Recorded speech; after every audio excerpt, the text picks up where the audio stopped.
Mukunda jewellery మొట్టమొదటి factory outlet హనుమకొండలోనే అతిపెద్ద jewellery mart December 14న గొప్ప ప్రారంభం. నమస్తే రమ్మగారు. నమస్తే జయ. రమ్మగారు, విక్రమ బేతాల కథలు కొంత గ్యాప్ వచ్చింది కదా, మళ్ళీ ఉన్నది ఒకటి చెప్పుకుందామా? చెప్తా.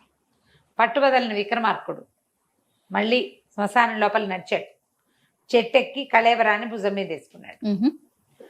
రోడ్డు వైపుగా నడవడం మొదలుపెట్టాడు బయటికి. ఈ కళేబరాన్ని ఆశ్రయించుకుని ఉన్నటువంటి మన భేతాళుడు పక్కపక్క నవ్వాడు. రాజా, నీ ఓపికకి మెచ్చుకుంటున్నాను అని. మొన్న ఎవరో అడిగారు, ఆ కళేబరం ఎవరిది అని. ఎవరిదో తెలియదు. ఏ కళేబరం ఉన్నా దాన్ని భేతాళుడు ఆశ్రయించి ఉంటాడని చెప్తారు. సరే, నీకు మార్గాయాసం తెలియకుండా ఒక కథ చెప్తాను అన్నాడు. పూర్వం ఒక ఊళ్ళో దేవదత్తుడు అని ఒక ఆయన ఉండేవాడట. ఇతను చాలా దానశీలి. అడిగిన వాళ్ళకి లేదనకుండా దానం చేసేవాడు. దానాలు చేసేవాడు. సంపాదన ఉండేది వాళ్ళకి. పొలాలు, దొడ్లు, తోటలు, డబ్బు గిబ్బు, దశకం అన్నీ ఉండేవి పాపం. కానీ దానాల వల్ల ఏమైంది, సంపాదన తక్కువ, దానం ఎక్కువ అయ్యి క్రమంగా డబ్బులు అడుగంటిపోయినాయి. డబ్బు లేదు. ఎవరైనా వచ్చి ఏదైనా అడిగితే ఇవ్వాలని ఉంటుంది ఆయనకి. అడిగారో ఇచ్చేయాలి, కానీ లేదు పాపం. లేదు. చాలా దిగులు పడిపోయాడు. ఇట్లా సంపాదన లేకుండా అయిపోయాము. పొలాలేమో పండలేదు. పొలాలన్నీ అమ్మేసి డబ్బులు తెచ్చుకుంటే ఎవరైనా అడిగితే అందులో నుంచి 10, 20, 25 ఇచ్చేస్తాడు. ఓకే. భార్య ఏమనేది కాదు. 3, 4 పిల్లలు ఉన్నారు ఆయనకి. సరే, మెల్లిగా వాళ్ళ పెద్ద మేడ కాస్త చిన్న ఇల్లుగా, తర్వాత గుడిసెగా మారిపోయింది.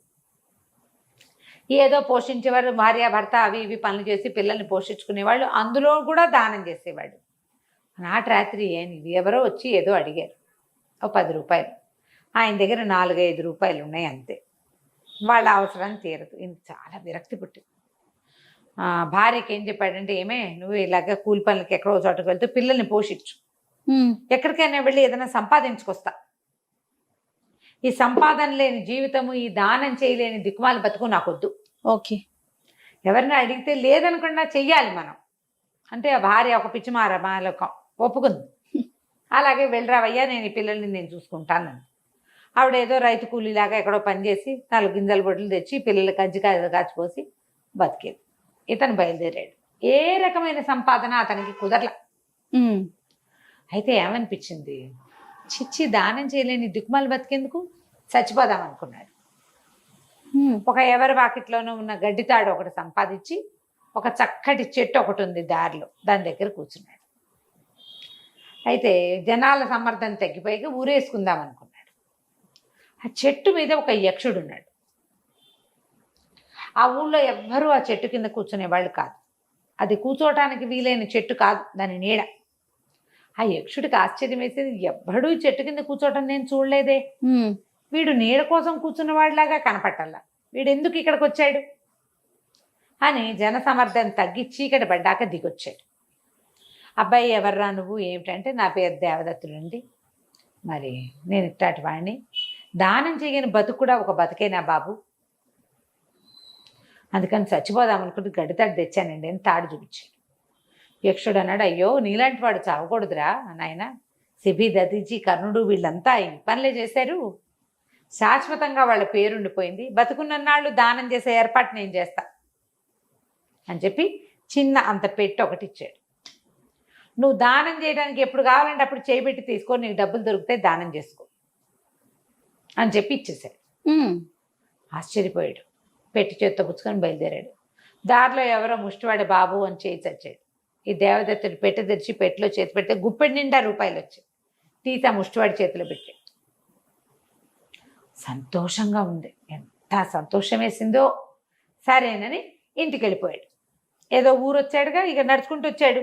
వెనక్కి వెళ్ళిపోయాడు. చక్కనే ఆ ఇల్లు పెద్దది చేసుకుని, డబ్బులు తీసుకుని ఇల్లు పెద్దది చేసుకునే ఆలోచన ఏమీ చేయలే. దానం చేయటమే ఆయన కాన్సెప్ట్ అంతే. డబ్బులు దొరికేవి, చేయి పెట్టంగానే ఇచ్చేవాడు. కావాల్సిన వాళ్ళకి ఇచ్చేవాడు. రూపాయి 2 మిగిలితే ఇంట్లో కావాల్సిన పప్పు ఉప్పు తెచ్చుకునేవాళ్ళు. భార్య పిల్లలు సుఖంగా తినేవాళ్ళు, అంతే. కానీ అతను ఆస్తులు సంపాదిద్దామని అతను ఏమీ ఊహ చేయలే.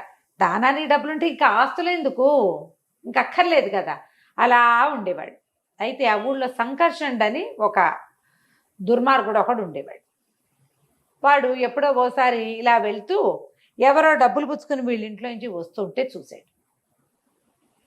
ఏమిటి ఏదైనా బాకీ ఇవ్వడానికి వచ్చారంటే కాదండి, నాకు 100 రూపాయలు అవసరమైంది, దేవదత్తుడి దగ్గరికి వస్తే ఆయన ఇచ్చాడు అన్నాడు.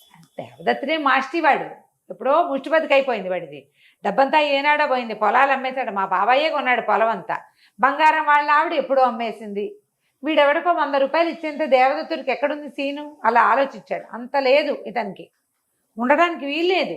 మనకి తెలిసే ఆస్తులు పోయినాయి, బంగారాలు రింగారాలు అన్నీ పోయినాయి. ఏమిటో చూద్దామని వెళ్ళి, ఏమైంది దేవదత్త, ఒక 50 వరహాలు కావాలోయ్, అవసరం ఉంది, మళ్ళీ ఇచ్చేస్తాలే అన్నాడు. ఇవ్వటం ఎందుకన్నా, నీకు కావాలంటే నేను ఇవ్వను అని లోపలికి వెళ్ళి డబ్బులు తీసి ఇచ్చాడు. ఆశ్చర్యపోయాడు. ఎక్కడిది అని అడిగితే బాగోదు, ఊరుకున్నాడు. అక్కడి నుంచి వారా వీరా ప్రతి వాళ్ళని వీళ్ళింటికి పంపేవాడు. 5 కావాలి, 10 కావాలి, 3 కావాలి, 2 కావాలంటే ఎవరు వెళ్ళినా డబ్బులు తెచ్చేసుకునేవాళ్ళు. తనే 1-2 సార్లు అవసరానికి వెళ్ళాడు, వచ్చేసినాయి. ఇది కాదని ఓ రోజు నిలదీశాడు. నాయన దేవదత్త, నీ దగ్గర ఆస్తంతా పోయింది కదా, ఎక్కడివి ఇవి ఎక్కడివంటే, ఒక యక్షుడు ఒక పెట్టిచ్చాడు, ముందు దేవుడు దయ అన్నాడు, వీడు ఒప్పుకోలే. ఓ పెట్టిచ్చాడు, ఆ పెట్టెలో చేయి పెడితే డబ్బులు వస్తాయి అంటే, ఇంకా నయం, నాకు ఇప్పుడు 100 రూపాయలు కావాలి, ఎక్కడ తీసివ్వు నువ్వు అన్నాడు. అతను ఆ పెట్టె తీసుకొచ్చి పెట్టెలో చేయి పెట్టి 100 రూపాయలు తీసిచ్చాడు. ఆశ్చర్యపోయాడు సంకర్షణుడు, ఎంత బాగుంది, ఈ పెట్టె కొట్టేయాలి. ఆ రోజు రాత్రి మర్నాడు రాత్రి వీళ్ళింట్లో చేరి పెట్టె కొట్టేశాడు. ఇంటికి తీసుకెళ్ళాడు, చేయి పెట్టాడు, ఏమీ లేదు. పెట్టె తెరిచి చూస్తే పెట్టె ఖాళీ, పెట్టె అంత బాక్స్ అట్ట పెట్టెలాగా ఉండదు. ఇక దాన్ని విసిరిగొట్టాడు, దానికి సొట్ట కూడా పళ్ళ, పొయ్యిలో పడేశాడు, కాళ్ళ అది కాలదు, సొట్ట పడదు, విరగదు, ఏమీ అవ్వదు. అది చెక్కతో చేయలే, లోహంతో చేశారు, అదేం లోహమో మనకు తెలియదు. ఆటక మీద పడేశాడు. కానీ పగ తీరలా, ఆ సంగతి దుర్మార్గుడు కదా. కొంతమంది అలా ఉంటారు, మనకెందుకు అని అనిపించదు, దొంగ బుద్ధి, పాడు బుద్ధి అనమాట. ఏం చేశాడు, మహారాజు దగ్గరికి వెళ్ళి లోపల అక్కడ తెలియజేశాడు. దేవదత్తుడని ఒకడు ఉండేవాడు, పూర్వం బహుదానపరుడు, వాళ్ళ తాత మా నాన్న కూడా దానపరులే, వాడు ఇప్పుడు కూడా దానాలు చేస్తున్నాడు. అతని దగ్గర దానం పుచ్చుకున్న వాళ్ళందరినీ పిలిపించారు. పిలిపిస్తే అందరూ మాకు ఇచ్చాడండి అన్నారు. ఏదైనా పాతు దొరికిందేమో, ఆ పాతు బహుశా ఎక్కడో దొరికింది, అతను ఇస్తున్నాడు. పాతులు కనుక దొరికితే అది రాజు కదా, చెందాలి లెక్క ప్రకారం, భూమిలో దొరికినవన్నీ రాజువి. అక్కడి నుంచి దేవదత్తుడి దగ్గరికి వెళ్ళారు. వెళ్ళి మంత్రి గారు వెళ్ళి అడిగాడు, ఏమండి ఒక 10 రూపాయలు మీరు దానాలు చేస్తారో, 10 రూపాయలు దానం చేయండి అంటే, చాలా దిగులుగా మొహం పెట్టాడు దేవదత్తుడు. నేను దాకా చేశానండి, నా అదృష్టం నా నుంచి తప్పిపోయింది, ఎవరో పట్టుకుపోయారండి అన్నాడు. ఈయన రండి రాజుగారి దగ్గరికి అని పిలిపించారు. పిలిపించేసరికల్లా ఏం జరిగింది, ఏమిటి, నువ్వు ఎట్లా చేయగలిగావంటే, దేవదత్తుడు అబద్ధాలు చెప్పేవాడు కాదు, విషయం చెప్పేశాడు. ఫలానా రోజు ఒక యక్షుడిని కలిశాను, ఆయన నాకు పెట్టించాడు, దానం చేసుకో అన్నాడు, దానాలు చేసుకుంటున్నా, 2 రోజుల క్రితం నాటి రాత్రి పోయింది, నువ్వెవరికి చెప్పావు అని అడిగారు. వీళ్ళు సంకర్షణుడికి చెప్పాను అని ఇతను దేవదత్తుడు చెప్పేశాడు. చెప్పేసరికల్లా ఇంకేముంది, సంకర్షణుడి దగ్గరే ఉండుంటుందని 4 సైనికులు తీసుకెళ్లి మంత్రి గారు సంకర్షణుడికి కొంచెం దయాశుద్ధి చేశాడు. అతను అటక మీద దాచిన పెట్టి తీసుకొచ్చి ఇచ్చేశాడు. ఇచ్చేసరికల్లా రాజుగారు ఎదురుగుండా పెట్టారు. దేవదత్తుని పిలిచి, ఇది నీదేనా అంటే, ఇది నాదేనండి అని సంతోషించాడు. పెట్టిన కాళ్ళకు అతుకున్నాడు. ఏది వీళ్ళందరికీ దానం చేయంటే, అతను ఇట్లా అందులో చేయబెట్టి తీసి అక్కడ ఉన్న సైనికులందరికీ తలా 1 గుప్పెడు రూపాయలు ఇచ్చారు. రాజుగారు ఆశ్చర్యపోయారు. ఇది చాలా మహిమాన్వితమైన పెట్టె, ఇది నా ఆస్తి, నాది ఇది, ఎందుకంటే మా రాజ్యంలో నీకు లభించింది కాబట్టి, ఇవాళ నుంచి నువ్వు రాజుగారి కొలువులో ఉద్యోగివి, నీకు కావాల్సిన జీతం భత్యం మేము ఇస్తాం, పెట్టి నీకు ఇల్లు వాకిలి మేము ఇస్తాం, పెట్టి ఇక్కడే పెట్టి ఖజానా నింపు నువ్వు దీంతో అని చెప్పి దాన్ని చక్కగా పూజా గీజ చేసి ఖజానాలో పెట్టి ఓ 10 సంచులు రెడీ చేశారు. 10 మంది సైనికులు సంచులు పుసుకుని ఉంచున్నారు. దేవదత్తుడు నిర్ఘాంతపడి ఏం చేయాలో తెలియదు, రాజాజ్ఞ మీరలేడు. సరే కూర్చున్నాడు, పెట్టి తెరిచి చేయి పెట్టి చూస్తే ఏమీ లేదు అందులో, రాలా. రాజుకు చాలా కోపం వచ్చేసింది, అట్లా ఎట్లా అవుతుంది అని మళ్ళీ దేవదత్తుడిని కేకేశారు. ఏమిటి నీ సంగతి అంటే, తెలియదు ప్రభు, నేను ఎప్పుడూ తీసా డబ్బులు, మీ ఎదురుగుండానే తీసా, ఇప్పుడు ఎందుకు రావట్లేదో నాకు తెలియదు. అంతేగా, నువ్వు ఇదివరకు తీసా 100% తీసా, సంకర్షణుడికి ఇచ్చా, మీకు కూడా ఇచ్చా కదా. మంత్రి గారికి ఏమనిపించిందంటే, ఇది ఇలా దౌష్ట్యానికి లొంగే వ్యవహారం కాదు, ఇందులో ఏదో ఒక కిటుకుంది. దేవదత్తుడిని అడిగాడు, అయ్యా మీరు ఏ ఏ అవసరాలకు ఇందులో నుంచి డబ్బు తీశారు అంటే, నేను ఎప్పుడూ అవసరాలకు తీయలేదండి, దానం చేయాలని తీసేవాడిని. వాళ్ళు 10 అడిగితే 10 ఇచ్చి చేతిలో ఇంకా మిగిలిన కాసులతోటి మేము ఇంట్లో ఒక పప్పు ఉప్పు కొనుక్కునేవాళ్ళం. నేనేం ఆస్తులు ఏర్పరచుకోలేదు ఆ డబ్బులతోటి అని దేవదత్తుడి వ్యవహారం అంతా పరిశీలించాడు మంత్రి. పరిశీలించి రాజుకు చెప్పాడు, ఇది మన చేతికి ఇచ్చేది కాదు, అతన్ని వెళ్ళిపోనివ్వండి, ఇది చేస్తే దైవాపరాధం చేసిన వాళ్ళం అవుతాం మనం అని నమస్కారం పెట్టేశారు దేవదత్తుడికి. నీలాంటి వాడి నువ్వేనైనా ఇంటికి వెళ్ళిపోను. ఇంటికి వెళ్ళిపోయిన దేవదత్తుడు యథాప్రకారంగా డబ్బాలోంచి డబ్బులు తీసి అందరికీ దానాలు చేస్తూ హాయిగా ఉన్నాడు.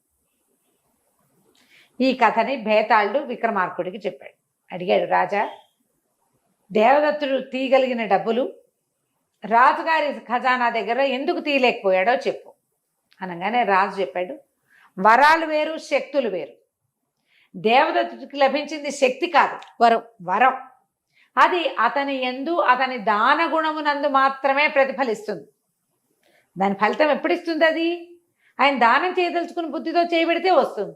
అంతేగాని రాజుగారి బొక్క నింపడానికి, మంత్రి గారి భార్యకి నగలు చేయించడానికి ఎందుకు వస్తుంది? అందులో అదే కదా, అది శక్తి. ఎక్కడి నుంచైనా గాల్లోంచి తీయగలిగేది శక్తి.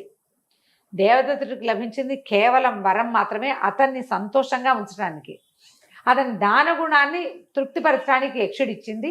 మంత్రికి ఆ విషయం అర్థమైంది కాబట్టి పంపించేశాడు అన్నాడు. ఈ సమాధానం కరెక్ట్ కదా? అంతే. భేతాళుడికి ఎంతో నచ్చింది. చాలా బాగా చెప్పావు, కానీ నువ్వు మౌనభంగం చేసావు కాబట్టి నేను వెళ్ళిపోతున్నాను అని కళేబరంతో సహా లోపలికి ఎగిరి వెళ్ళిపోయాడు. కథ కంచికి మనం ఇంటికి. సూపర్. నమస్తే రమ్మగారు. నమస్తే జీ.